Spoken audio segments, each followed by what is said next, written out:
tout à l'heure dans la cour à Yves Delot, avant que vous arriviez. On a commencé ici la campagne de Jean-Marie Roland en 2002, ici à Anéo, et vous savez tous qu'il avait gagné derrière.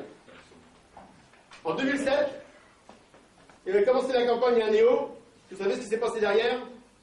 Il a gagné. En 2012, il n'a pas commencé la campagne à Anéo, et il a perdu.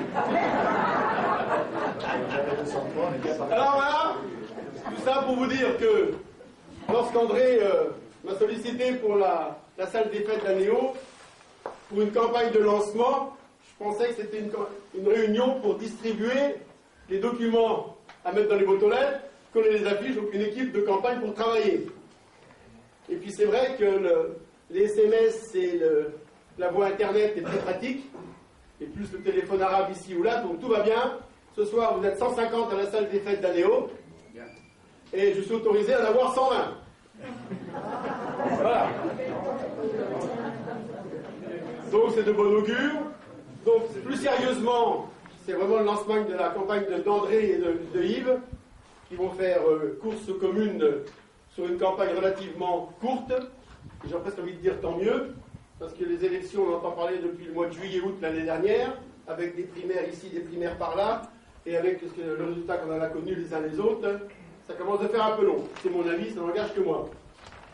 Donc, sur une période ramassée, ça fait quoi, 18 jours à peu près de campagne, 18 jours maintenant. Donc, je crois qu'André va compter énormément sur vous.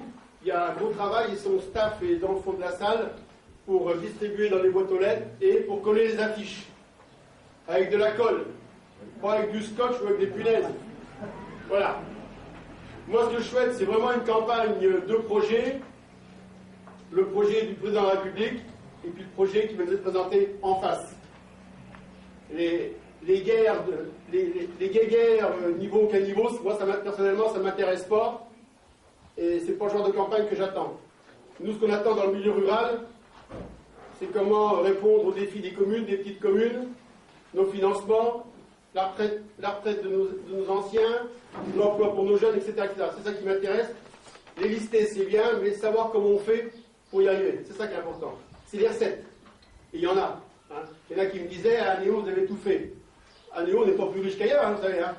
On se débrouille un peu, puis quand on nous met dehors par une porte, on rentre par l'autre. Et tant qu'on n'a pas les financements, on va les chercher.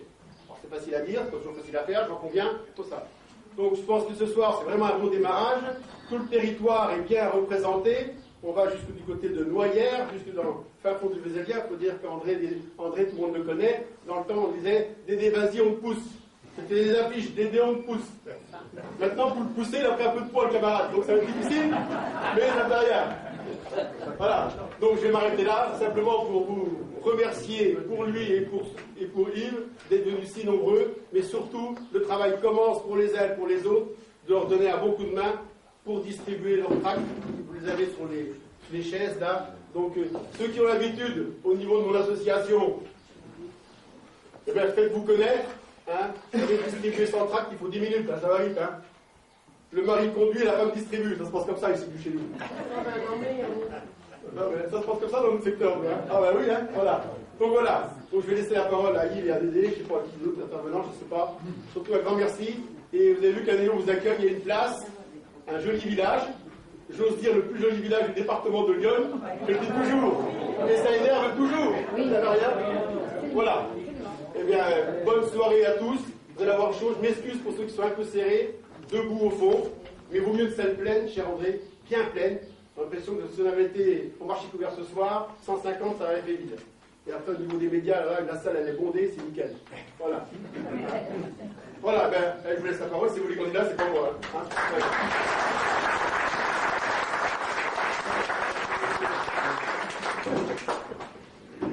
Bien, ben c'est moi qui commence, mais c'est pas moi qui me présente, hein. C'est André, évidemment. Moi, je suis là simplement en cas où, et j'espère que le cas où n'arrivera jamais. Je me présente, donc je suis Yves Delot, industriel d'abord, parce que ma première partie de vie, c'est d'abord avec un industrie.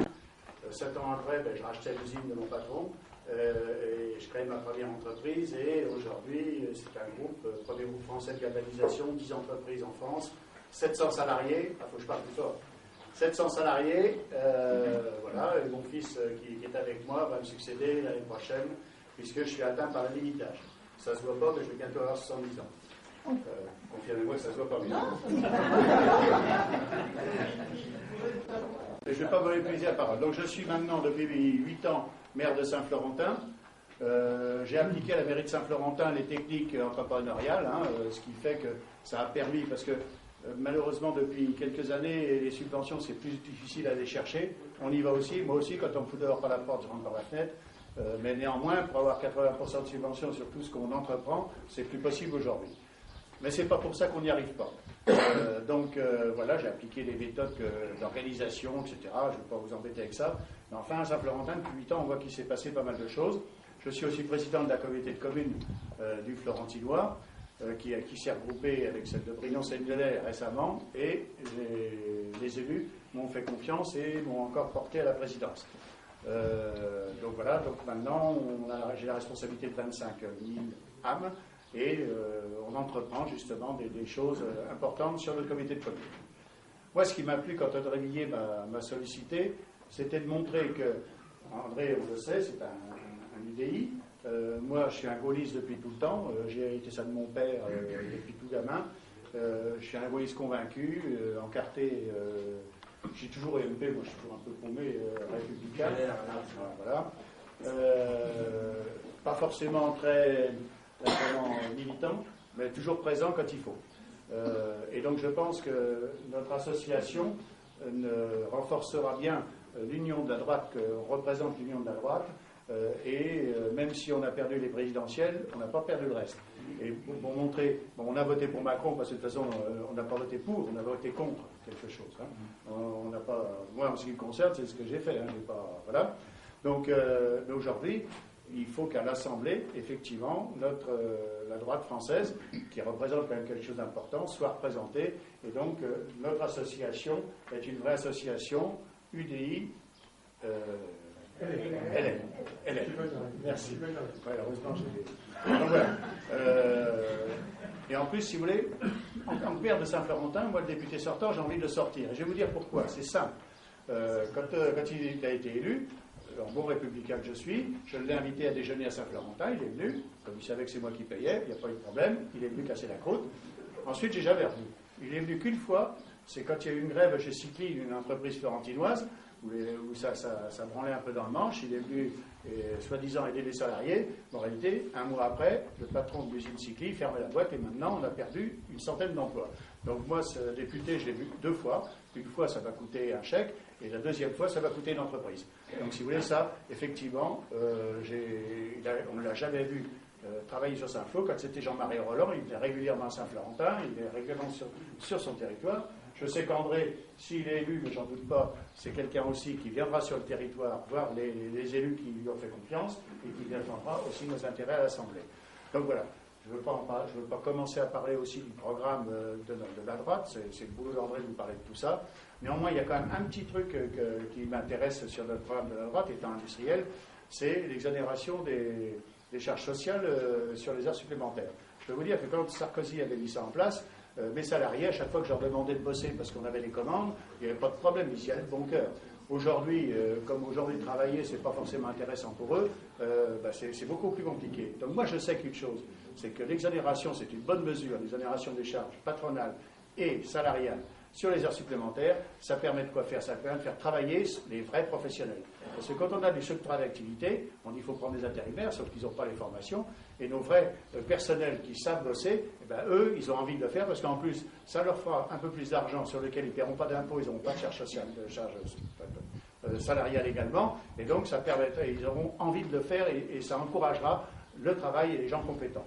Donc ça, c'est une bonne mesure. Ce n'est pas une mesure à Macron, c'est une mesure de la droite républicaine. Voilà. Bien, bonjour à toutes et bonjour à tous.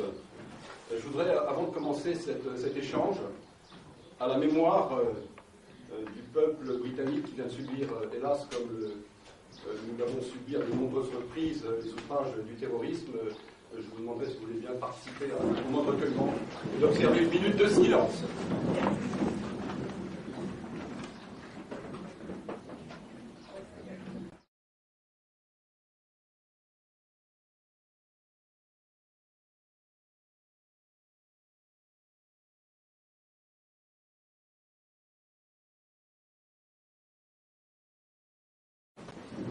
Bien, avant d'entrer dans le déroulé de notre réunion, je voudrais, et c'est tout à fait légitime, je le cherche.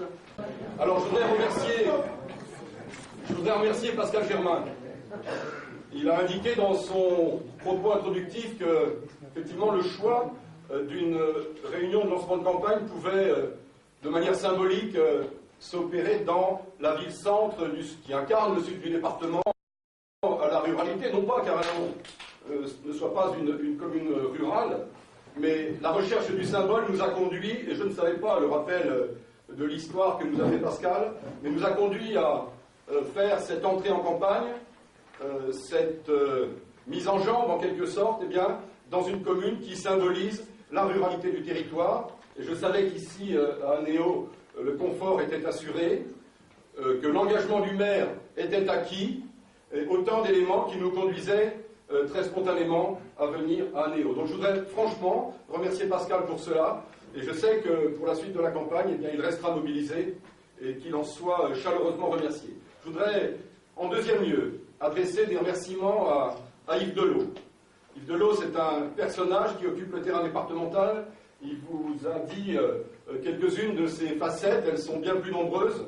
Sa modestie aurait été sans doute entachée s'il avait été plus loin, mais je veux le remercier publiquement d'avoir accepté spontanément, et contrairement à ce qui a pu être dit par voie de presse, n'écoutez pas tout ce que dit la presse, eh bien ça n'a pas été un sujet difficile que celui de, non pas de convaincre, on ne convainc pas Yves Delot, on échange avec lui, et si le marché lui paraît recevable, les choses vont très vite, eh bien il répond spontanément par l'affirmative, c'est comme ça, les choses se sont passées, donc mon cher Yves, merci. J'ajoute à ton endroit, et tu l'as fait mais j'y insiste, eh bien que la complémentarité que nous formons, ça n'a échappé à personne, à la fois sur le plan du caractère et sur le plan politique, eh bien, fait sans aucun doute de ce binôme un élément qui pourrait, en tout cas, soyons modestes, là aussi, nous conduire à la victoire. La victoire, je l'ai dit, ça a été repris alors intégralement par voie de presse, je veux vous l'indiquer, c'est que les seules batailles que l'on ne gagne pas sont celles que l'on ne livre pas. J'y reviendrai un petit peu plus tard. Et en tout cas, sur les raisons qui m'ont conduit à présenter ma candidature, et vous en comprendrez sans aucun doute le détail. Je voudrais remercier à nos côtés, on va commencer par les dames, eh bien, la présence de Sonia Patouret et de Sylvie Charpillon. Voilà.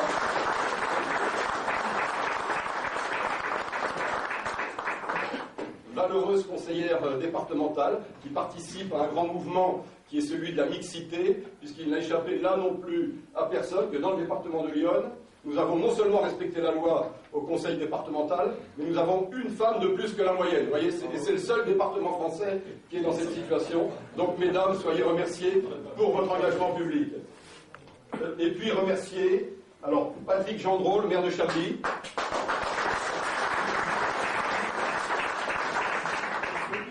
Patrick, avec lequel, depuis un grand nombre d'années, depuis 1998, nous sommes sur le terrain départemental. Notre amitié ne se dément pas. Et Patrick est j'allais dire, de tous les coups, les bons et les moins bons. Mais en tout cas, avec Patrick, eh bien, nous sommes comptables d'un véritable travail de proximité. Je veux le remercier. Puis, vous savez, quand on associe dans l'action publique le maire de Chablis et le maire de Vézelay, j'ai été à un moment donné, je peux vous dire que si vous êtes au bout du monde, eh bien, toutes les portes s'ouvrent sans autre sésame. J'ai pu le vérifier à de nombreuses reprises. Donc, mon cher Patrick, merci d'être là aujourd'hui. À tes côtés, Patrick, eh bien, siège Maurice Pianon.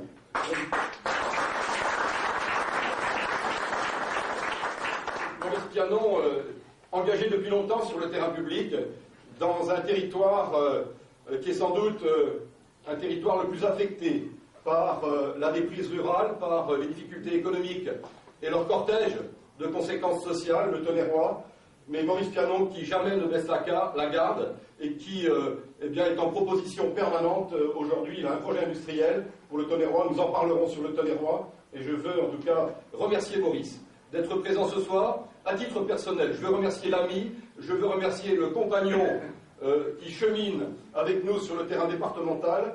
Et puis je veux remercier celui qui a choisi de rejoindre un mouvement qui est né récemment, qui est né il y a 1 an, auquel, soyons clairs, je ne participe pas, parce que ça aussi ça a été dit, c'est le mouvement En Marche, le mouvement qui soutient le président de la République. Donc Maurice appartient à ce mouvement. Moi j'ai le plus grand respect évidemment pour le mouvement. Vous le comprenez, j'ai le plus grand respect pour le président de la République, comme chacune et chacun d'entre vous, et j'ai le plus grand respect pour l'engagement politique de Maurice, ce qui montre bien d'ailleurs. Sa présence nous montre ce soir eh bien, que l'échiquier politique sur lequel nous nous trouvons est un échiquier sur lequel il ne faut pas se diviser, il ne faut pas se combattre, mais il faut sans doute se réunir. Mais j'en dirai un peu plus tard quelques mots. Merci encore Maurice.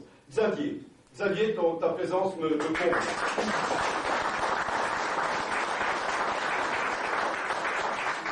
Avec Xavier, on a commencé à se mettre des coups sur les terrains de foot. Et puis ça a continué sur le terrain public. C'est comme ça, on a des caractères un peu trempés l'un et l'autre. Bon, la raison l'a emporté et je ne doutais pas que celle-ci prévale sur d'autres considérations, des considérations qui n'avaient rien à voir avec l'intérêt des formations politiques auxquelles on appartient. Xavier appartient à la même formation politique que Yves Delot, les Républicains. Il est engagé, c'est un militant, il se définit très souvent comme un bon soldat, c'est un compliment, et Xavier a légitimement le droit, l'envie, et je lui souhaite, en tout cas comme je le souhaite à toutes et à tous, eh bien, d'aller se frotter sur le terrain des joutes publiques, mais comme il a 20 ans de moins que moi, il a le temps encore pour briller sur ce terrain-là. Donc, mon cher Xavier, je voudrais te remercier d'être là ce soir. Tu n'as pas attendu ce soir. Hein. Nous avons évoqué ce chemin qui, à un moment donné, aux yeux du public, pouvait apparaître comme un chemin divergent. En tout cas, ta présence concourt à l'unification, même si elle n'est pas totale, dans la course qui nous réunit aujourd'hui sur les législatives, puisque quelques candidats qui se réclament de la droite ou du centre eh bien, ont choisi de cheminer individuellement. C'est dommage, je le regrette, mais en même temps, c'est évidemment la liberté de chacun, c'est le choix de chacun. Et à cet égard, eh bien, la période, en tout cas, en appelle sans doute plus que jamais à l'exercice du sens des responsabilités politiques au sens noble du terme, et c'est de cela dont je viens de parler en présentant Xavier Courtois. Voilà, donc de nombreux maires sont présents, de nombreux conseillers municipaux, des anciens également. Donc en vos qualités et grades respectifs, eh bien, des anciens sous-préfets, je veux vous saluer pour votre présence et votre engagement dans cette campagne.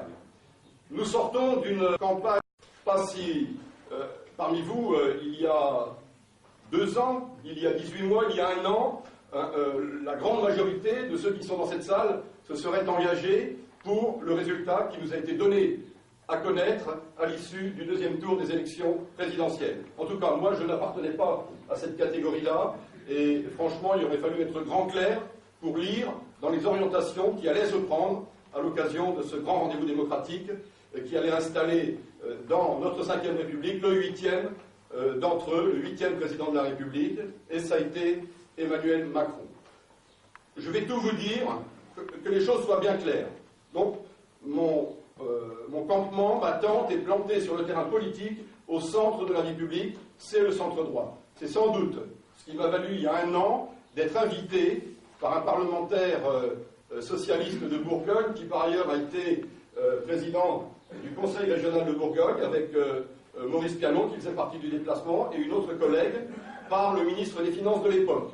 Si vous voyez qui je veux dire, nous avons rencontré un homme de grande qualité, dont on pouvait imaginer que le parcours l'appellerait sans doute à compter dans la vie de notre pays, dans la vie publique de notre pays.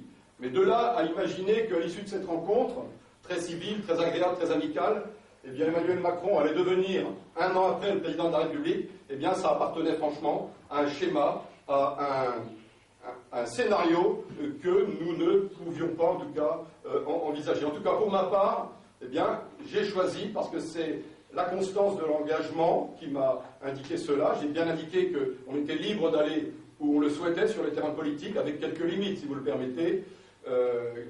Et donc nous n'allons pas nous diviser, et je veux parler là de ceux qui m'entourent et qui forment la majorité départementale qui est aux affaires depuis 2011 et qui a réussi, en passant le cap du renouvellement de 2015, à faire que les affaires départementales soient gérées au mieux, c'est-à-dire que nous soyons en capacité, dans notre diversité, de gérer les affaires départementales dans un contexte économique extrêmement difficile, puisque la crise avait frappé durement en 2008 et les conséquences de la crise sur chacune et chacun d'entre vous, dans vos activités personnelles, professionnelles, mais aussi sur les collectivités, les communes, les départements et les régions, a entraîné, a fait un grand nombre de dégâts. Donc il a fallu serrer les cordons de la bourse, il a fallu serrer les boulons, il a fallu réorganiser, mutualiser, prendre des décisions. Vous savez, quand vous prenez des décisions difficiles, vous n'êtes pas populaire, mais c'est à ce prix en tout cas que le département de l'Yonne a été conduit, a été géré, qu'aujourd'hui nous sommes en mesure de vous dire que le département entrevoit en tout cas la lumière qui n'est pas au bout du couloir, mais qui sans doute, demain ou après-demain, permettra à notre collectivité, avec un endettement qui est bien trop fort, dont nous avons hérité, d'espérer que les affaires seront mieux gérées pour le bien de l'ensemble des habitants du département de l'Yonne à travers l'exercice des compétences qui sont dévolues au département et qui viennent d'ailleurs, hélas, d'être modifiées par un texte qui s'appelle la loi NOTRe, dont vous avez entendu parler, dont j'ai coutume à dire que ce n'est pas la loi NOTRe, vous savez ce que je dis c'est la leur, et qu'il faudra sans doute changer un certain nombre de dispositifs. Je vais vous en donner tout de suite un exemple, c'est l'exemple des transports scolaires. Les transports scolaires, c'est un sujet qui nous fâche, puisque d'abord, on nous l'a retiré, et on nous l'a retiré au moment où nous étions devenus, dans le département de l'Yonne, très vertueux. C'est-à-dire que nous avions réussi, sur un budget de l'ordre de 25 millions d'euros, à économiser chaque année à peu près une somme entre 4 et 5 millions d'euros. Et lorsque cette compétence a été dévolue à l'échelon régional, 8 départements, vous faites la multiplication, donc c'est de l'arithmétique toute simple, vous multipliez les économies qui ont été faites dans le département de l'Yonne sur l'exercice de cette politique, par le chiffre que je viens de vous indiquer, ce qui vous donne à l'échelle régionale, les 8 départements, une masse budgétaire que la région aujourd'hui aurait pu précompter. Ce n'est pas le cas, parce qu'en décembre 2015, les élections régionales se sont engagées sur un terrain qui est celui de la démagogie, qui est celui de la gratuité des transports scolaires. Et donc, c'est facile de gagner une élection sur des promesses qu'on ne tiendra jamais, puisque au lendemain de l'installation du Conseil régional, l'exécutif régional a annoncé qu'il reviendrait sur la gratuité pour peut-être l'exercer, la mettre en œuvre à la fin du mandat qui s'achèvera en 2021. C'est dire, vous voyez, que les électeurs de la région ont été trompés. Et je vais vous raconter une anecdote. Ça se passe à Magny. J'étais dans la visite, Philippe Lenoir était présent. Nous visitions une entreprise de Magny, une entreprise de menuiserie. Le téléphone sonne. C'était un samedi après-midi. Samedi après-midi, ça n'allait pas être une administration, vous en convenez. Et au téléphone, j'ai eu le plaisir et le bonheur de saluer quelqu'un que j'aime bien, avec lequel nous entretenons les meilleures relations, le premier vice-président de la région, qui s'appelle Michel Legnaud, qui est un voisin, puisqu'il est originaire du secteur de Semur-en-Auxois. Et Michel Legnaud, qui est en charge des finances de la région, me téléphonait pour me demander comment le département de l'Yonne, dans la gestion de cette compétence importante, celle des transports scolaires, avait réussi à conduire, je parle devant des spécialistes des transports scolaires qui sont là ce soir, des chefs d'entreprise, avait réussi à faire baisser de manière significative la dépense publique. Alors je lui ai dit les 3 ou 4 sujets que nous avions mis en œuvre. Nous sommes allés chercher dans la poche, pardonnez-moi, c'est comme ça, dans la poche des usagers, 2 millions d'euros en taxant à hauteur de 10%, un service qui en coûte 1 000 euros par an quand on transporte un élève sur cet espace de temps, et donc une centaine d'euros pris dans la poche des familles, ce qui produisait 2 millions d'euros. Et puis l'assujettissement du service à la TVA a permis évidemment de récupérer la TVA sur un certain nombre de charges qui affectent les transports, et donc ça a été également près de 2 millions d'euros. Et puis le reflux des inscriptions, parce que quand vous faites payer les gens, vous les moralisez, et puis ceux qui prenaient des cartes et qui n'utilisaient pas les transports se sont dit, ça vaut peut-être pas le coup de payer 100 €, on n'utilisait pas le transport, donc on ne va pas prendre la carte, et ça avait fait refluer le nombre d'inscriptions. Tout ça, c'était pour le département de Lyon, chaque année, 5 millions d'euros d'économie. Eh bien, le premier vice-président de la région me demandait comment nous avions fait et comment il allait pouvoir mettre en œuvre, à l'échelle de la région, un système qui avait produit des vertus dans le département de Lyon. Voilà, un exemple de la loi NOTRe. Je pourrais être beaucoup plus long, mais la soirée nous conduirait trop loin et je vais venir au sujet qui nous intéresse spécifiquement. D'abord, avant de le développer, ce sujet, un mot sur les raisons de mon engagement, puisque la question m'est posée régulièrement, et je sais qu'elle le sera à nouveau dans les jours qui viennent. Elle a tardé à venir, cette réponse. Ça a provoqué quelque impatience, ça et là. Elle a tardé parce que, comme je viens de vous le dire, très attaché à la gestion départementale, à laquelle j'appartiens depuis 1992, en qualité d'élu au Conseil général à l'époque. Je me souviens à Châtel-sans-Soir de nos premières réunions, j'étais un gamin, comme quoi le temps passe vite, et je vois des visages connus de l'époque qui m'entouraient. Eh bien, il a fallu choisir d'abandonner l'exercice de ce mandat pour lequel j'avais accédé en 2011 à la fonction suprême, c'est-à-dire à l'exécutif, le rôle de président. Renouvelé dans cette tâche en 2015, eh bien, franchement, maîtrisant, là aussi sans manquer de modestie, les dossiers pour m'y intéresser, pour nous y plonger d'ailleurs. Je veux dire tout de suite d'ailleurs, une parenthèse, que la fonction de président de conseil départemental, si on devait la résumer, c'est une fonction qui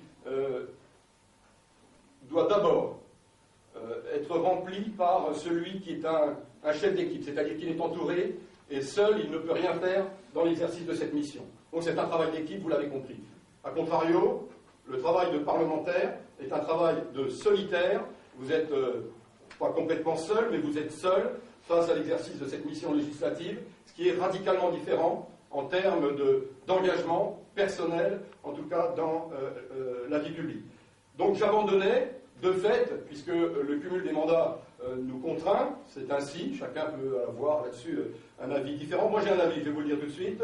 Je considère, je ne dis pas je considérais, je considère que l'exercice d'un exécutif local était parfaitement compatible avec la conduite d'un mandat parlementaire. Et je vais même aller plus loin que ça, parce qu'en disant les choses comme ça, c'est un peu à l'eau tiède, cette présentation. Moi, je dis que le risque est grand. Demain, à travers la conséquence qui va résulter de l'impossibilité de cumuler les mandats, eh bien, c'est d'avoir des générations de parlementaires, sénateurs et députés, qui vont être complètement coupés de l'exercice des responsabilités locales. Moi, ça ne sera pas mon cas si nous sommes élus, mon cher Yves, puisque nous sommes trempés, comme je viens de vous le dire, depuis longtemps dans le terrain. Donc, ça va nous laisser quelques restes, sans aucun doute, et nous mettrons ces restes eh bien, au profit du travail parlementaire. Mais je veux parler pour les nouvelles générations, celles de demain. Eh bien, sans aucun doute, cette dichotomie, cette rupture, cette fracture entre l'exercice d'un mandat local et d'exécutif local, entendons-nous, hein, et la conduite d'un mandat parlementaire, de mon point de vue, de notre point de vue, en tout cas c'est un sujet partagé, pourrait être préjudiciable à l'exercice du mandat et au-delà, finalement, à la démocratie. Voilà, je ferme cette parenthèse qui a été un peu longue, mais je tenais aussi, parce que ça c'est un sujet finalement sur lequel ça peut faire débat, mais qui nous anime aujourd'hui. Donc j'en reviens, mon petit fil rouge, c'était le choix de la candidature, je n'ai pas perdu le fil. Le choix d'être candidat, c'était abandonner cette conduite des affaires départementales. Et d'autres éléments sont venus m'aider à la réflexion. Et là, je rejoins ce qu'a dit Yves tout à l'heure. Lorsque on voit arriver l'échéance législative et que l'on considère que celui qui va remettre en jeu son mandat, le député sortant, pour lequel j'ai naturellement le plus grand respect, c'est un homme intelligent, civil, mais quand on a dit ça, vous vous dites qu'est-ce qui va lui tomber dessus, qu'est-ce qu'il va nous dire là? eh bien, en restant très correct, il a été absent du territoire. Ce n'est pas un outrage à lui faire, puisque nous nous déplaçons beaucoup sur le territoire et chacun peut emporter les témoignages dans tous les points cardinaux du territoire de Lyon, dans tous les points cardinaux du territoire qui forment celui de la circonscription. Eh bien, nous étions rarement en confrontation directe, physique, avec le député. Et s'il n'y avait eu que nous pour l'observer, on pouvait éventuellement mettre notre parole en doute et dire vous faites de la politique politicienne, vous faites de la polémique. Eh bien, je vous invite tout simplement à interroger dans vos entourages respectifs et vous verrez que ce que nous vous disons ce soir a été vérifié tout au long des 5 ans. Ça, c'est le premier sujet. Le deuxième sujet, finalement, il est le plus important en termes de détermination de mon engagement. Lorsque on remet son mandat, quel qu'il soit, mandat de conseiller municipal, mandat de maire, mandat de conseiller départemental, mandat de conseiller régional, mandat de député, eh bien, arrive au moment du renouvellement l'heure du bilan, l'heure des comptes. Nous devons rendre compte de la manière dont nous avons conduit le mandat qui nous a été confié par vous, c'est-à-dire par les citoyens. Or, lorsqu'on découvre qu'une semaine avant le théâtre de la consultation à gauche, qui s'est appelée, vous savez comment ça s'appelle? D'ailleurs, à mon avis, c'est mort cette histoire pour trouver des futurs candidats à la présidence de la République. Vous avez compris que je parlais des primaires. 8 jours avant les primaires, eh bien, le député sortant, je vous renvoie à la page de l'Union républicaine, affichait son soutien à Manuel Valls. Bon, facile à vérifier, il y avait une grande carte du département, il y avait la photo des parlementaires et de ceux qui s'étaient engagés sur le terrain public. Eh bien, le député sortant soutenait Manuel Valls. Et puis, pour que la coupe soit pleine, son épouse, qui est engagée sur le terrain public, comme vous le savez, eh bien, soutenait Vincent Peillon. Voilà, c'était comme ça, 8 jours avant la primaire. Au lendemain de la primaire, alors on me dit qu'il n'a pas participé à la primaire, puisqu'il venait de décider, ou sans doute les choses étaient décidées plus tôt, il venait de décider de rejoindre, pardonne-moi Maurice, c'est pas une attaque, c'est un constat, eh bien, il nous annonce qu'il venait de rejoindre le mouvement de celui qui allait devenir le président de la République. Et alors là, franchement, ce n'est pas acceptable.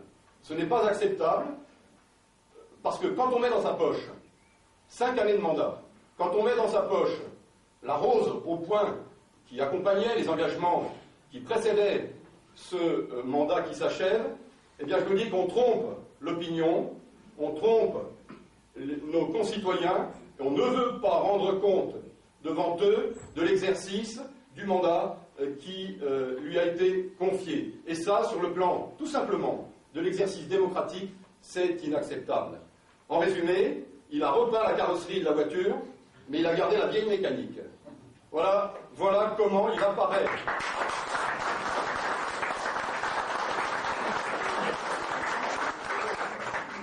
Voilà comment il apparaît aujourd'hui, dans une sorte d'aube blanche, de virginité absolue. Il ne s'est rien passé avant, il va tout se passer après, mais quand même, revenons, et il y a des documents qui nous restent de 2012, revenons quand même aux engagements de 2012, et j'y reviendrai un petit peu plus tard, et vous verrez que tout ça est passé, comme on disent les comptables et les experts comptables, par pertes et profits. Voilà la situation politique, qui pour moi a été déterminante, et c'est la raison, en tout cas si vous deviez en retenir une, c'est la raison pour laquelle j'ai tenu à croiser le fer sur le terrain politique, au sens noble du terme, pour dénoncer ce type d'attitude qui consiste finalement à faire que nos concitoyens soient désorientés, soient perdus par rapport à l'engagement qui a été pris par ceux qui entendent les représenter. Voilà, mes chers amis, les raisons de mon engagement. Alors j'ai été beaucoup trop long sur l'introduction, mais je tenais absolument à clarifier, c'est une réunion de lancement, c'est une réunion de préparation d'une campagne, et je tenais en tout cas à être extrêmement ferme sur l'ensemble de ces éléments. Pour le reste, je vais développer en 3 plans les sujets qui nous concernent et qui vont faire que durant la campagne, eh bien, nous serons sur le terrain avec ces éléments entre les mains. D'abord, le travail, ensuite la ruralité, et puis enfin, priorité à la santé. Voilà 3 sujets qui sont des sujets majeurs pour un territoire rural comme le nôtre, et je vais commencer par le travail. Yves Delot l'a évoqué, pour lui c'est un credo que je partage.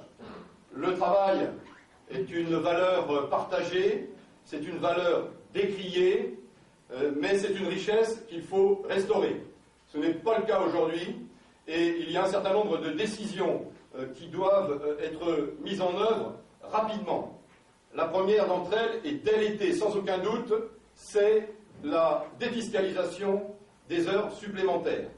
Ça touche énormément de nos concitoyens, et parmi ceux-ci, eh bien, ceux, très souvent, qui sont dans les plus bas salaires des catégories socio-professionnelles. Le deuxième sujet, c'est d'aller revisiter le Code du travail. C'est jusqu'à aujourd'hui un sujet tabou. Il semble d'ailleurs que cette donnée-là soit assez partagée sur l'échiquier politique.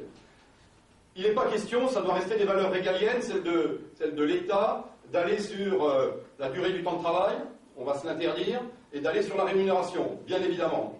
Mais comprenez qu'il y a un débat dans la société qui est instauré depuis longtemps, c'est pas nouveau, mais vous savez, lorsque vous dites les choses une fois et puis que demain, eh bien, vous ne mettez pas à profit le moment qui vous est proposé pour essayer de prendre des décisions par rapport à ça, eh bien, ça veut dire que vous poussez devant vous une boule que vous allez confier à ceux, éventuellement, qui vont vous succéder. Or, aujourd'hui, nous sommes, par rapport à la valeur travail, dans cette situation. Et vous entendez parler en ce moment du dialogue social avec des termes très techno que je n'utiliserai pas, parce que c'est la jungle des concepts, c'est la jungle des mots, et quand on utilise un verbiage technique, eh bien on ne s'y prend pas autrement pour y perdre l'ensemble de ceux que ça intéresse au quotidien. Je vais quand même en utiliser un, puis je vais vous donner la traduction.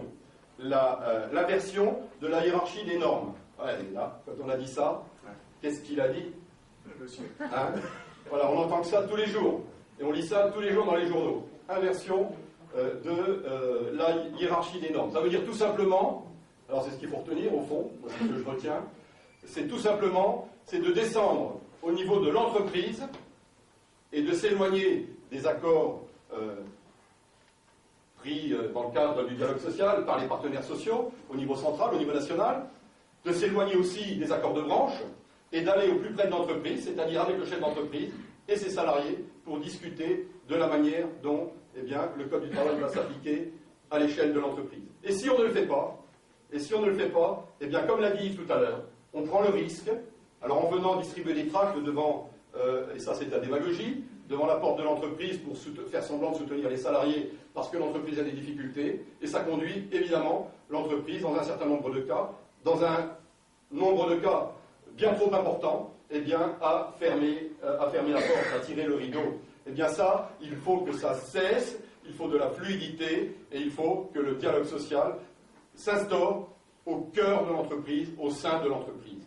Et puis ça permettra sans doute à des entreprises que vous rencontrez tous les jours, qui vous entourent, qui sont présentes dans la salle, il y a des artisans dans la salle, je les salue, ou des anciens artisans, ou commerçants, eh bien ça permettra à des artisans qui aujourd'hui me disent, je ne vais pas citer de nom, mais franchement je l'entends souvent, eh bien je préfère rester tout seul que d'embaucher.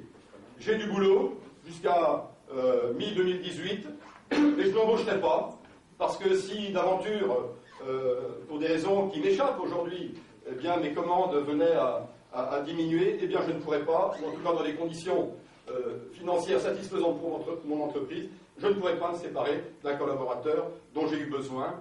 Et voilà, donc ça c'est des sujets qu'il faut mettre sur la table, ça ne doit plus être des sujets tabous, et ça doit conduire en tout cas à déceler et à initier un certain nombre d'emplois, parce qu'il y a du travail dans notre pays, il y a de l'épargne dans notre pays, et il y a moyen, à travers des mesures simples, des mesures efficaces, eh bien, d'aller à la rencontre de nouveaux emplois qui sont aujourd'hui un peu en contrepoint, un peu sous silence. Et puis, il y a un sujet qui est majeur, et qui est le sujet qui est porté par les formations que nous représentons, c'est la baisse de la fiscalité. Je ne parle pas de la fiscalité immobilière. Alors, vous avez dans la tête, et vous avez devant vous un président de département qui récemment a fait voter dans le cadre de l'équilibre de son budget. Je vous le dis directement parce que je sais que certains l'ont dans la tête. Vous êtes en train de vous dire, d'un côté il nous dit qu'il ne faut pas augmenter la fiscalité, puis d'un autre il vient de le faire. Il se fout de nous? Non, c'est pas ça. Les 3,5%, je le dis tout de suite, de la hausse de la fiscalité du département, eh bien ils tiennent d'abord à l'asphyxie des départements par la baisse des dotations. C'est 5 millions par an que l'État nous pique au nom de l'assèchement, de l'amélioration de l'endettement du pays, de la dette publique, dont je vous rappelle qu'elle est de plus de 2000 milliards, hein, 2150 environ, qu'elle représente bientôt 100% du produit intérieur brut. Hein, donc on est dans une situation dramatique. Fallait-il sans doute le faire, mais il y avait sans doute d'autres moyens que d'aller taxer les collectivités, de baisser drastiquement leurs dotations, et ce faisant d'ailleurs, vous savez, quand on baisse les recettes à quelqu'un, eh bien, il achète moins, il dépense moins. Et c'est ce qu'on a fait. C'est ce qu'on a fait, mais il y a encore des investissements à faire. Quand on dépensait 20 millions sur les routes du département et qu'on en dépense 10 aujourd'hui, et qu'on tire sur l'élastique parce qu'il fallait intervenir pour le bon entretien du patrimoine routier, pour lui assurer un bon entretien tous les 12 ans et que nous intervenons tous les 18 ans, on a tiré sur l'élastique à fond. Donc je m'en excuse, on ne peut pas faire autrement. Ou alors il faut augmenter drastiquement les impôts. Le seul impôt qui reste d'ailleurs, et j'y reviens, dans les palettes fiscales du département, c'est l'impôt sur le foncier bâti. Donc les 3,5 s'appliquent non pas sur le revenu, et tout à l'heure vous avez compris que je parlerai, ou que j'ai parlé de l'impôt sur le revenu, mais je ne voulais pas laisser ça pour compte et ne pas en parler ce soir dans une réunion publique. Les 3,5%, eh bien, ont été mis pour équilibrer le budget. Et les 3,5%, il n'y a pas une bonne fiscalité et une mauvaise fiscalité. Il y a, docteur Champeau, il n'y a pas un bon cholestérol et un mauvais cholestérol. Il y a, docteur Bernard Chardon, il y a de la fiscalité qui, lorsqu'on la met sur un certain nombre de sujets qui ne sont pas des sujets qui relèvent des dépenses de fonctionnement, relèvent, pardonnez-moi, de la bonne fiscalité. Et les 3,5% en question, eh bien, vont être mis en totalité sur des investissements en matière d'infrastructure, c'est-à-dire ces deux ponts qui sont menacés de ruine, le pont de Pont-sur-Yonne, dit le pont neuf au passage, et puis le pont de Cézy, qu'on ferme tous les hivers parce que en période de gel, on prend le risque de le retrouver dans le lit de la rivière, et puis de finir la déviation de centre. Voilà à quoi vont servir les 3,5%. Je ferme cette parenthèse, mais je tenais, et ça je le ferai régulièrement, à être très clair là-dessus. Mais j'en reviens finalement à la mesure phare, la mesure fiscale phare du programme que nous allons défendre, c'est la baisse de 10% des impôts sur le revenu. Et ça, c'est un sujet qui va générer de manière extrêmement significative des économies sur le budget des ménages. Et lorsqu'on économise sur un budget, eh bien, soit on épargne, soit on dépense. Si on épargne, c'est bien, hein, on n'est pas obligé de tout dépenser. L'épargne, elle sert à alimenter l'investissement. Les banques vont utiliser votre épargne et vont faire des prêts, etc., sans aller acheter sur les marchés financiers qui, au demeurant, là aussi, hein, retenez-le bien, je vous ai parlé tout à l'heure de 2000 milliards de dettes françaises, 98% du PIB, mais sachez que les 2000 milliards en question, ils sont couverts à 50% par des fonds spéculatifs.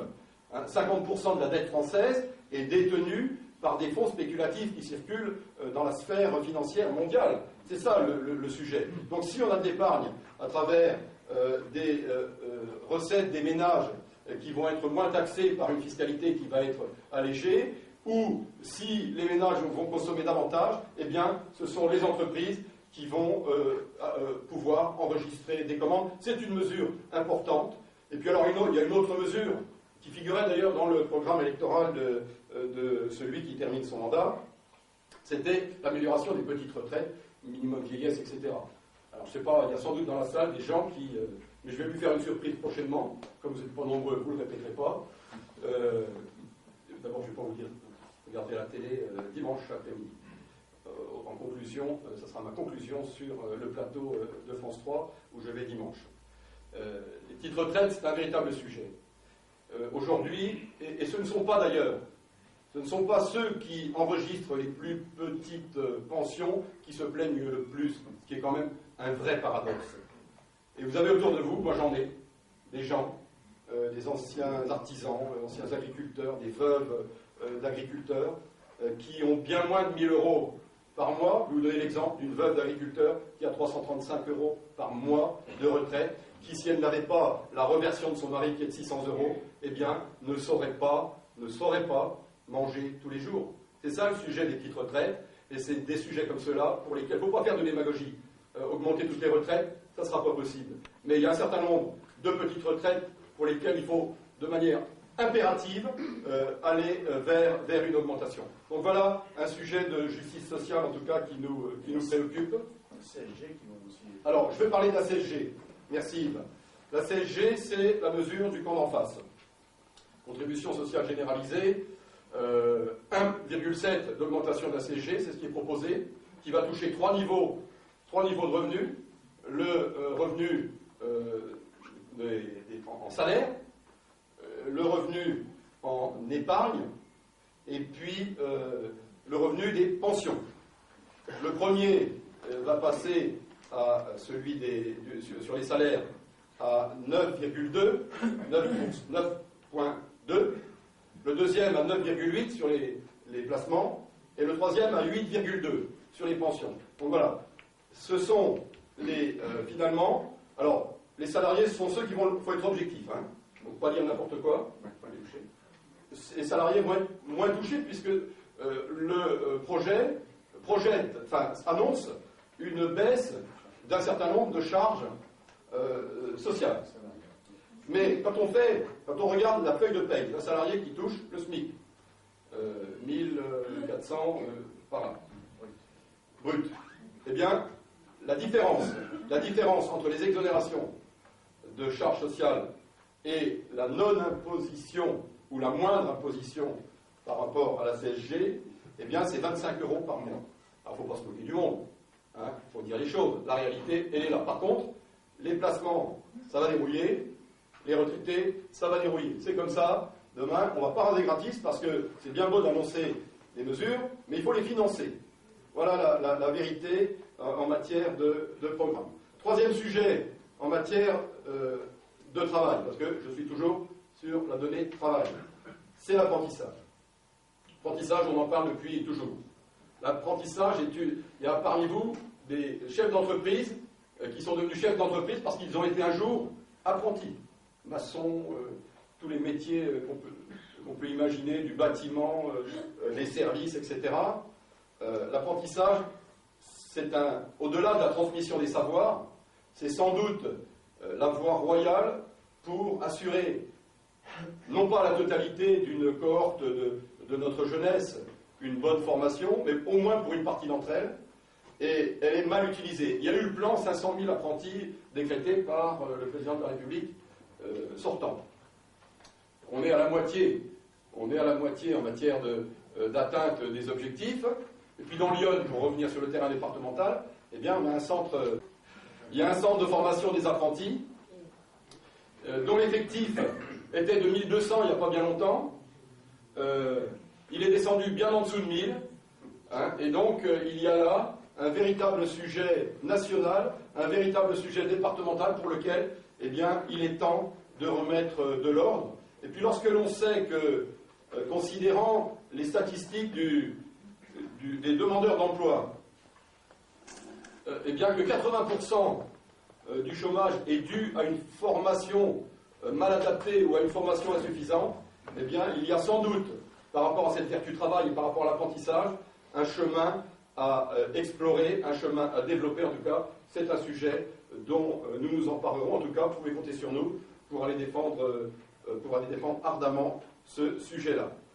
Et puis, quand on réussit mal sur le plan du travail, à l'échelle nationale, eh bien, on se fait tailler des croupières au plan international et en particulier au plan européen. Je suis allé voir les chiffres de la balance des paiements, la différence entre les importations et les exportations, ça se dégrade.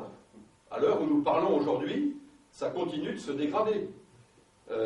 Et qu'est-ce qu'on observe? C'est que l'Allemagne, depuis longtemps, eh bien, est installée dans une position confortable. L'Allemagne avec laquelle...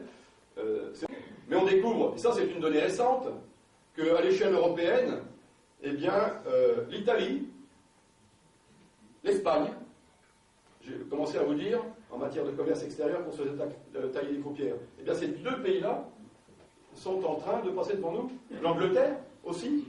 Donc, si rien n'est fait, de manière urgente sur le sujet du travail, sur l'allègement des charges, enfin sur tous les sujets que je viens de brosser à grands traits, eh bien, il y aura sans aucun doute du souci à se faire pour demain. Voilà ce que je souhaitais vous dire en quelques mots qui ne sont pas des mots exhaustifs, quelles étaient nos orientations. Je voudrais vous parler maintenant d'une deuxième priorité qui est celle de la ruralité. La ruralité, alors nous allons en être, vous le comprenez, des défenseurs. Mais lorsqu'on constate que le président de la République, comme ça, tant mieux pour lui, le Premier ministre, tant mieux pour lui, ben, ce n'est pas des ruraux, hein, je vous le dis tout de suite. Hein. Ce sont des urbains et des très urbains. Là-dessus, vous pouvez me croire, hein, vous pouvez le vérifier, j'ai vérifié, il n'y a aucun doute. C'est-à-dire que si on peut leur faire confiance, et moi j'ai tendance à leur faire confiance, j'ai envie de leur faire confiance, je l'ai dit tout à l'heure, et il n'y a pas de raison même qu'on ne leur fasse pas confiance, eh bien, moi j'ai envie aussi d'aller porter la voix de nos territoires, la voix de la ruralité, et vous pouvez compter sur moi.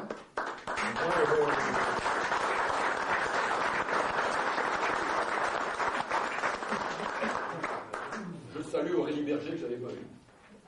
Je veux aller porter la voix de la ruralité à Paris, parce que lorsque nous regardons la Constitution, j'ai pas bien les chiffres en tête, mais pardonnez-moi, mais c'est des choses qui vont venir après toutes seules, parce que j'irai les lire et puis ça va être mémorisé. Mais quand on regarde les catégories socio-professionnelles qui forment les bancs de l'Assemblée nationale et du Sénat, hein, eh bien, je peux vous dire que la ruralité, elle a un peu de soucis à se faire. Je ne veux pas parler des fonctionnaires, hein, je dis la ruralité. Donc, il est grand temps d'aller porter une voix forte pour défendre nos territoires, parce que si nous ne le faisons pas, eh bien, ce n'est pas la peine de demander à ceux qui n'en sont pas issus d'aller le faire à notre place. Vous savez, moi, je ne vous l'ai pas dit en commençant, mais ma première bouffée d'oxygène, je l'ai prise à Avallon. Vous avez compris que je suis né à Avallon. Puis peut-être que la dernière, alors, le plus tard possible, hein, là, je la rendrai peut-être à Avallon. C'est parti du deal. Hein, voilà. Non, mais il m'a dit surtout, tu ne casses pas ta pipe dans les 5 ans, j'ai pas envie d'aller siéger à ta place. C'est pas que j'ai pas envie qu'Yves n'aille pas siéger à ma place, mais c'est vrai que j'ai pas envie de mourir dans les 5 ans. Ça, c'est mon angoisse. Voilà. Donc, quand on est né sur le territoire, c'est pas la seule valeur, c'est pas la seule valence. On peut être à Vallonnais si on n'est pas né dans la Vallonnais. Je salue et bienvenue à ceux qui ne sont pas nés à Vallon, bien évidemment. Hein, c'est pas du tout un affront que je ferai à ceux qui ne sont pas nés sur le territoire. Mais lorsque les tombes sont là, lorsque vous êtes né là, lorsque vous travaillez là, eh bien, franchement, je peux vous assurer que ça donne du cœur à l'ouvrage, ça donne, on prend le mort aux dents, et on a envie, comme nous le faisons, en équipe, depuis longtemps au département, eh bien, d'aller se frotter à cette gestion difficile qui est celle de nos collectivités, qui ne fait pas toujours plaisir à tout le monde, mais en tout cas nous le faisons parce que nous sommes animés de cet enracinement. Et si d'ailleurs on a mis sur l'affiche le mot enracinement, eh bien c'est précisément pour correspondre à cette valeur-là. J'ai oublié de dire à Maurice tout à l'heure, mais je le dirai à Tonnerre dans quelques jours, quelques heures, sur l'affiche, donc, petite digression, on a mis un château. C'est pas ma maison. Hein. Non. J'ai pas acheté de château, puis je vous promets que c'est pas le genre de demeure qui m'attire. Ni le manoir de M. Fillon. Demain, il y a un beau symbole sur cette affiche. Et c'est un symbole qui veut servir un territoire en déprise économique dont j'ai parlé tout à l'heure, qui est le Tonnerrois. Château de Maulne. Le château de Maulne. Le château de Maulne, c'est un bien départemental, c'est un bien tonnerrois, et c'est un symbole qui va sans aucun doute, et en tout cas moi j'en forme le vœu, et si la démocratie me réserve un bon traitement, nous réserve un bon traitement dans les jours qui viennent, je veux former un vœu, c'est que peut-être que mon successeur au département est dans cette salle, après tout. J'en forme le vœu.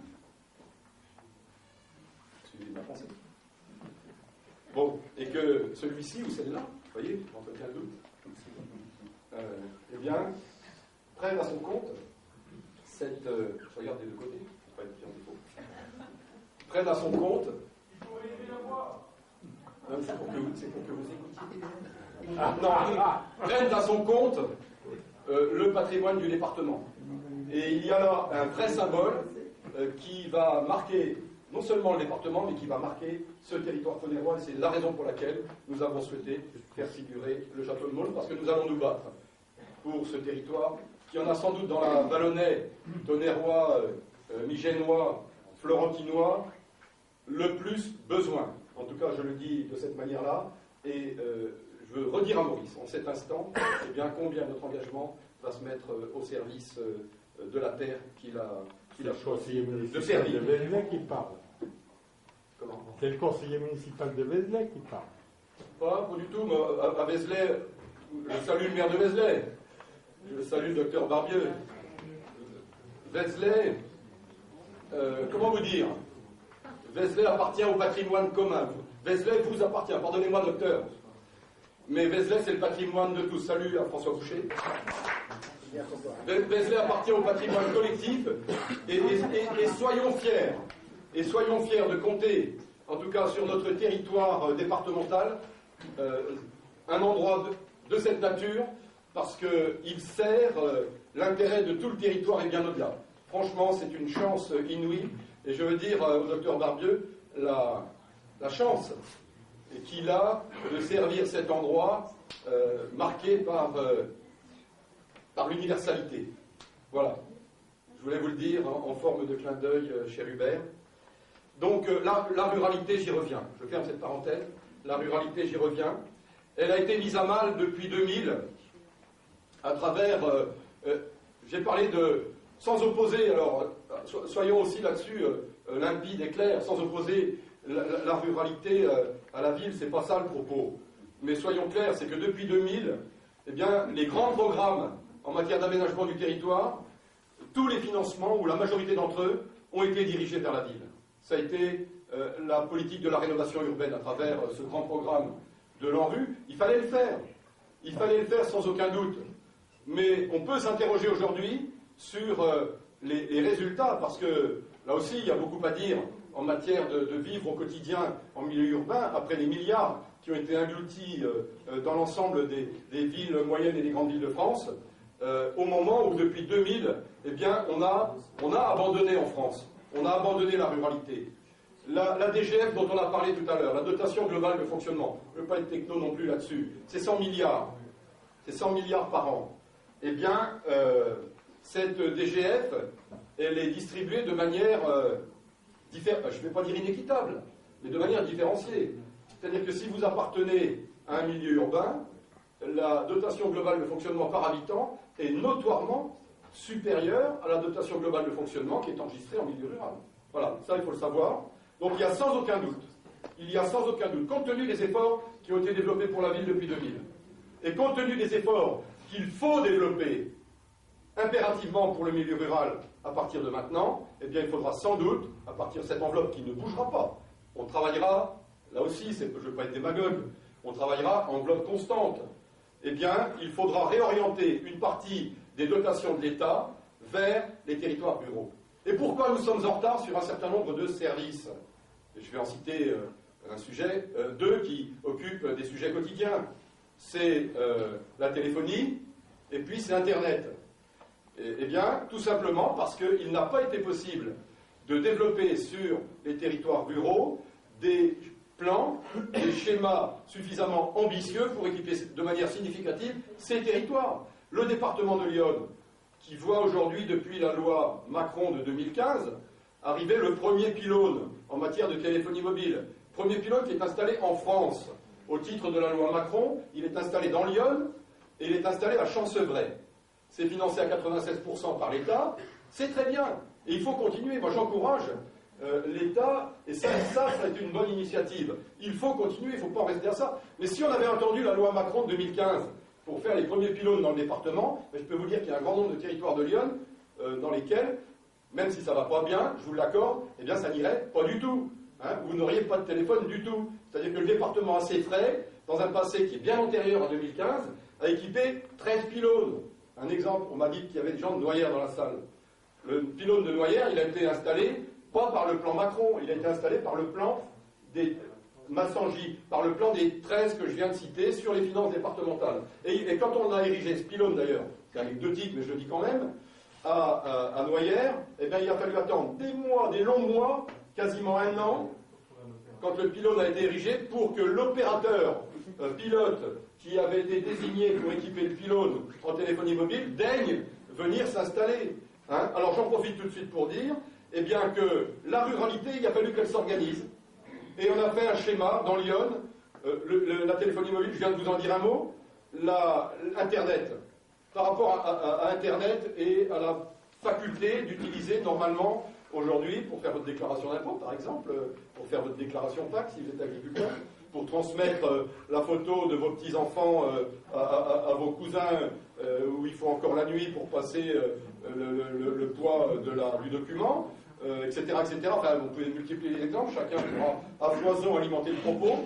Eh bien, dans Lyon, il a fallu s'organiser, pas seulement dans Lyon, dans tous les départements ruraux, pour lancer un schéma départemental sur 15 ans, tenez-vous bien, sur 15 ans, dans lequel nous sommes engagés pour la première partie quinquennale, pour les 5 premières années, où nous mettons 55 millions d'euros puisés dans la poche.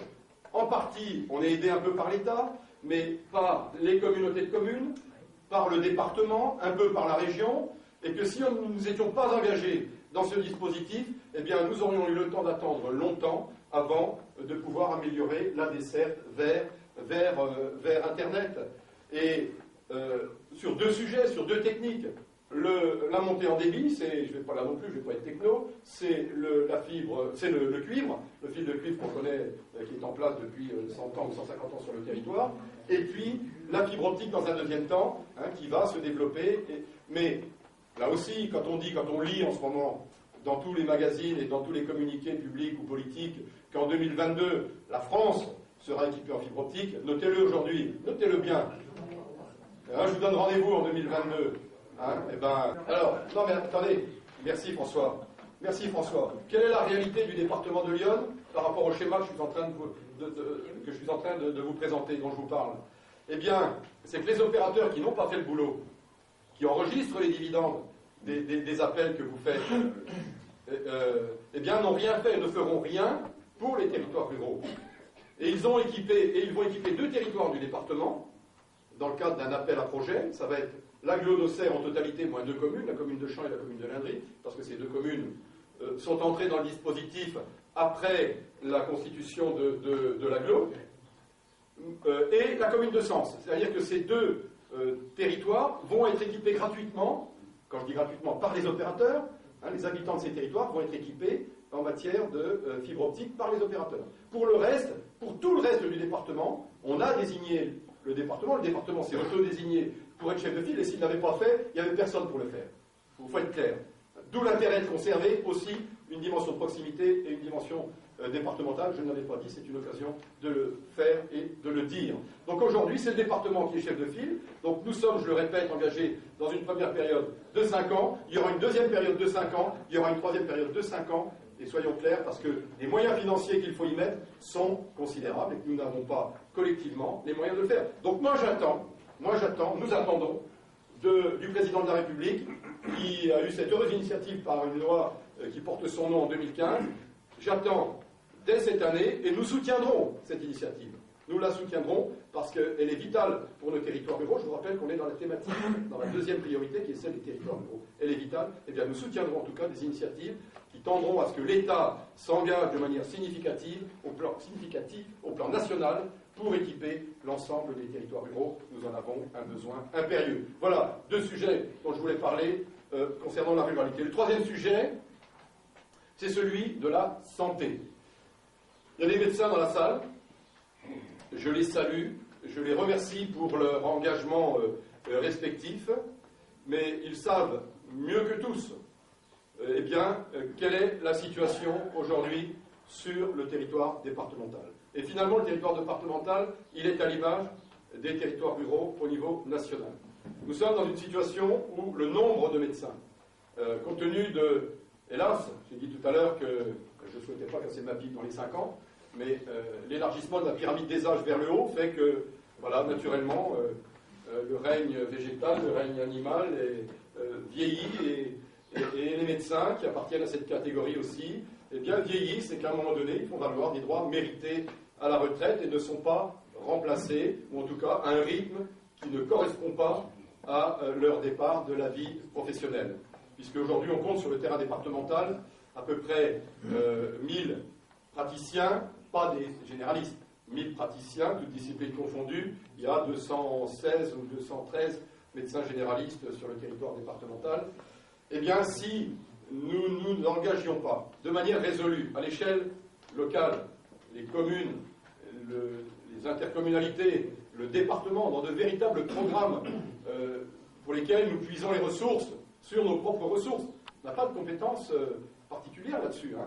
La loi NOTRe, on est vraiment dans des compétences partagées, et si nous n'y allons pas, personne n'ira à notre place. Donc on met en place des plans départementaux. Je remercie le docteur Chardon, qui est en charge, qui est chargé de mission au plan départemental pour suivre cette affaire et faire en sorte que des aides aux étudiants en médecine, des aides à l'installation, etc., tout un arsenal soit mis en place. Nous y consacrons des moyens significatifs sur le budget départemental, soit mis en place pour aller déceler des jeunes, les attirer, les maintenir et espérer les installer sur notre département. C'est le travail qui est engagé. L'État le fait aussi à travers un pacte national, le pacte santé.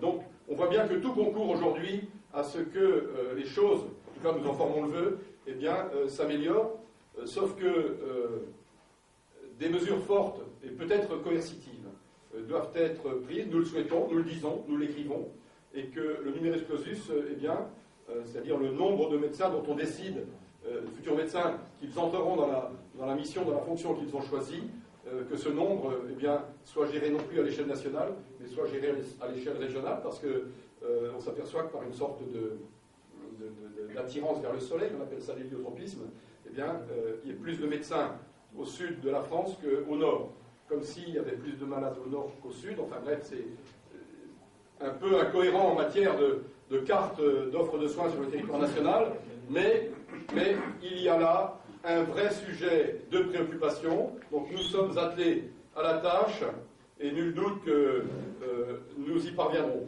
Mais là, il y a une ombre au tableau. Il y a une ombre au tableau spécifiquement sur notre territoire. Vous avez entendu parler de cet affreux sigle des ZRR, les zones de revitalisation rurale. Alors, je vais essayer d'être le plus clair possible sur ces zones. Pour appartenir à ce type de territoire, il faut satisfaire à 2 critères. Le premier, c'est d'habiter dans un territoire où la densité de population est inférieure à 63 habitants au kilomètre carré. Donc là-dessus, tout le département de l'Yonne, à l'exception des villes, coche la bonne case. Puisque la moyenne départementale, en matière de densité de population, c'est 43 habitants au kilomètre carré. Mais il y a un deuxième critère, qui est un critère discriminant. C'est le critère du revenu médian. Retenez le revenu moyen par habitant.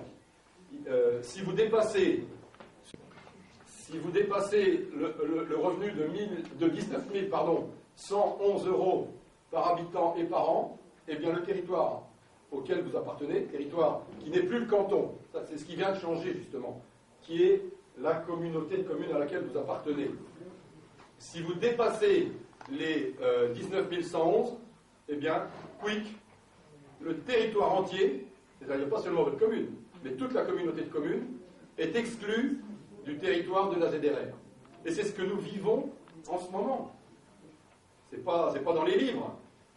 Et je vais vous dire, le député sortant, là-dessus, il doit être comptable du vote qu'il a exercé en 2015, c'était le vote de la loi de finances rectificative de l'État, du budget de l'État. Je ne vais pas lui faire le procès de l'avoir fait exprès. Vous n'allez pas lui répéter ça. Mais il a voté la loi. Non, mais il a voté la loi, il est sans doute sa lourde faute, c'est de ne pas être allé vérifier que son vote aurait des conséquences sur le territoire qu'il avait à administrer, c'est-à-dire la Circo. Et ben voilà, il y a 76 communes du territoire qui en comptent 223, la Circo. 76 sur 223, c'est-à-dire le tiers géographiquement du territoire, qui est gommé pour 5 ans, à partir du 1er juillet 2017, c'est demain, du bénéfice accordé aux ZRR, c'est-à-dire aux zones de revitalisation rurale.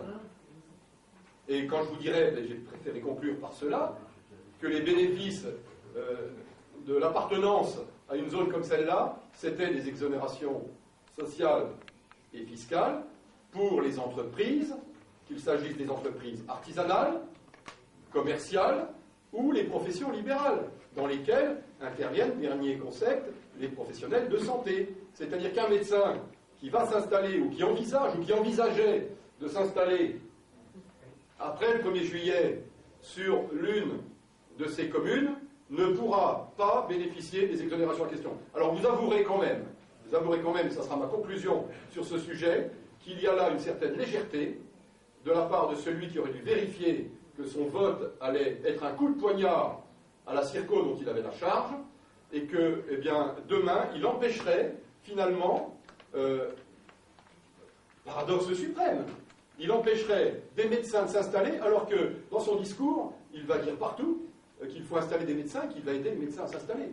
C'est quand même, on marche sur la tête, c'est Ubu qui est revenu en territoire avalonnais, et franchement, c'est inacceptable de ne pas avoir mesuré les conséquences d'un tel geste. Alors tout le reste, on va pouvoir faire du baratin sur la politique, sur tout ça, ça c'est du concret, ça c'est sur le territoire, ça c'est demain, et ça concerne la santé en particulier, mais pas seulement la santé, et je tenais avec force à appuyer sur ce sujet, parce que c'est un sujet majeur sur le territoire. Voilà.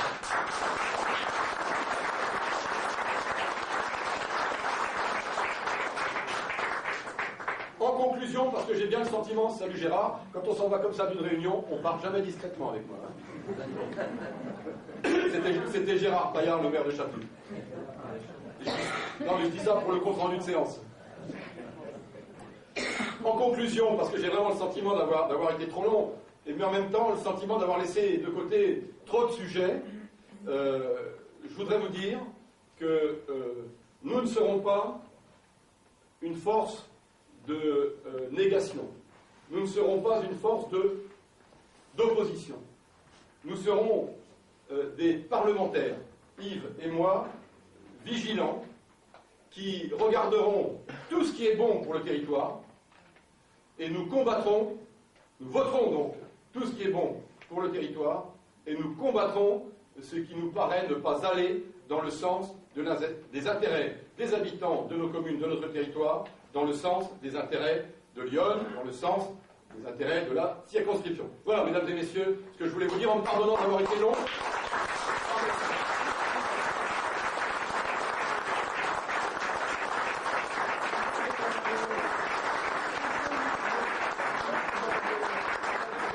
Ça m'a échappé, mais j'avais envie que la minute de silence qui a été adressée à l'endroit du peuple britannique à travers le terrorisme, eh bien, lui soit également dédiée.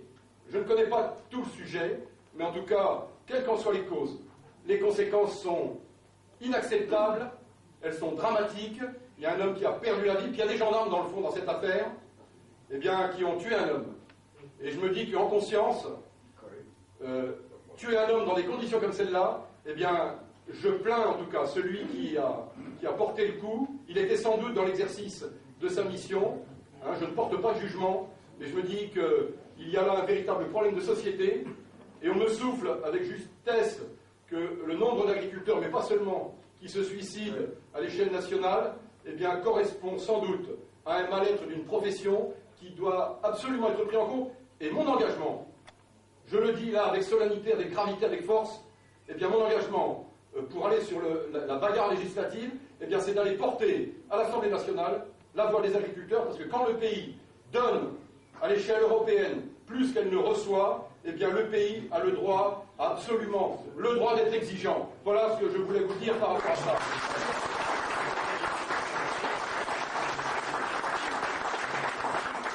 Il ne faut pas avoir peur de se cacher, il ne faut pas avoir peur de son petit doigt. moi je crains rien, on peut venir me contrôler, ils sont déjà venus me contrôler, c'est pas le problème. Je suis comme les autres. Mais par contre, ils comptent sur moi pour aller dénoncer ce qui ne va pas, et je trouve qu'en ce moment, ça ne va pas, et je vais dénoncer, je vais crier les choses, parce que c'est un cri d'alarme du secteur rural, c'est un cri d'alarme de l'agriculture qu'il faut porter très haut. Voilà, en tout cas, en matière d'agriculture. Je voudrais terminer parce que j'ai commencé par vous dire que la France était un contributeur net, je vais terminer par cela. En 2005, vous vérifierez la date, mais je suis quand même dans la vérité, l'Angleterre a renégocié sa participation au budget européen et a obtenu en retour de la part de Bruxelles le fameux chèque de Bruxelles parce qu'elle estimait que également elle aussi contributeur net, elle payait trop à l'Europe par rapport à ce qu'elle touchait sur son territoire. En France, on est incapable de faire ça. Mais pire que cela, ça coûte au budget de la France, mais pas seulement, parce que la différence que l'Angleterre perçoit aujourd'hui, elle est payée par les autres pays membres. Et la France paye chaque année 1,5 milliard à Bruxelles pour être reversé à l'Angleterre dans le cadre du chèque qui est donné à l'Angleterre. Voilà la manière dont les choses ont été conduites au niveau de la politique agricole commune et de la manière dont elles ont été conduites par les ministres agricoles de l'agriculture successifs. Voilà ce que je voulais vous dire en matière d'agriculture. Merci.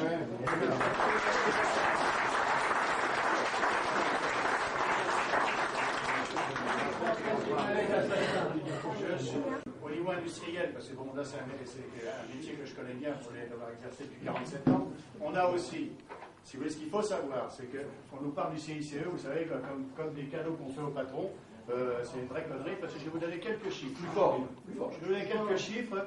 J'ai des actionnaires anglais dans mon groupe. Les charges patronales sur les salaires qui sont versés en Angleterre, c'est moins de 20%. Les charges patronales qui sont versées pour les Allemands, c'est autour de 31%. Nous, nos charges patronales, c'est 50%.